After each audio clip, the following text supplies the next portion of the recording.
When we think of stringed instruments today, violins, guitars, harps, we often imagine concert halls and stages.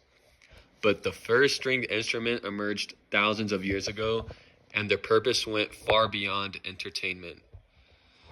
Around 2500 BC, on the island of Sri Lanka, musicians played one of the earliest known bowed instruments, the ravanastran. Made from semicircular gourd, a long wooden neck, and just two strings, it's played with a bow, much like a primitive violin. Remarkably, this ancient instrument is still made and played today, preserving a tradition more than 4,500 years old. Then, in 1929, archaeologists uncovered something extraordinary in the Royal Cemetery of Ur, the Golden Lyre of Ur, believed to date all the way back to 2550 BC. It's one of the oldest stringed instruments ever found, its gold-plated bull's head and beautifully decorated body speaking to the sophistication of ancient Mesopotamian culture. Around the same era, the earliest harps begin to appear, and what's truly fascinating is that ancient harps have been found on nearly every continent, suggesting that humanity's fascination with strings was nearly universal. But what were these instruments actually used for? In Mesopotamia, instruments such as the lyre, like the famous Lyre of Ur, were played during temple rituals dedicated to gods such as Inanna, Mesopotamian goddess of love, war, sensuality, and fertility.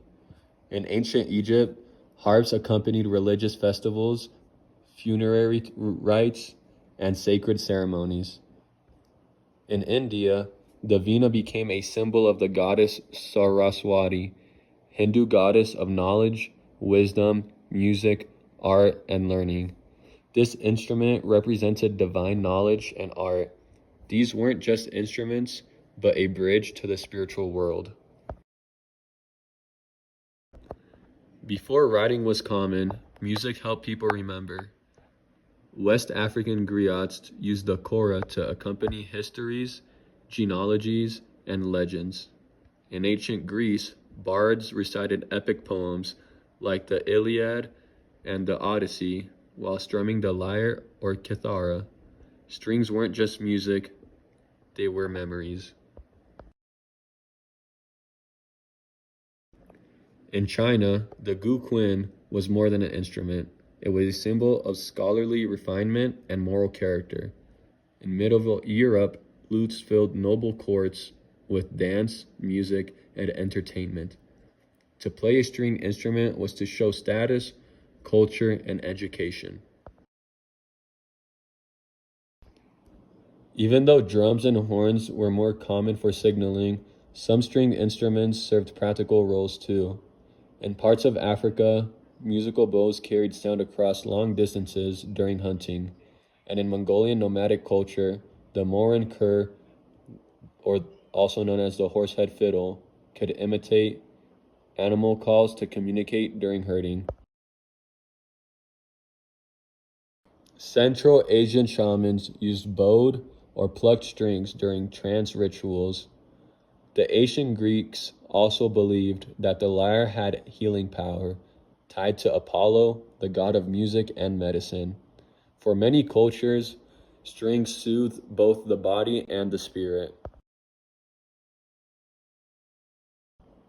In China, mastering the guqin was considered one of the four gentlemanly arts. It taught discipline, ethics, and intellectual refinement. Learning music meant learning how to live. In ancient Egypt, royal harps were elaborately decorated to show prestige and divine authority.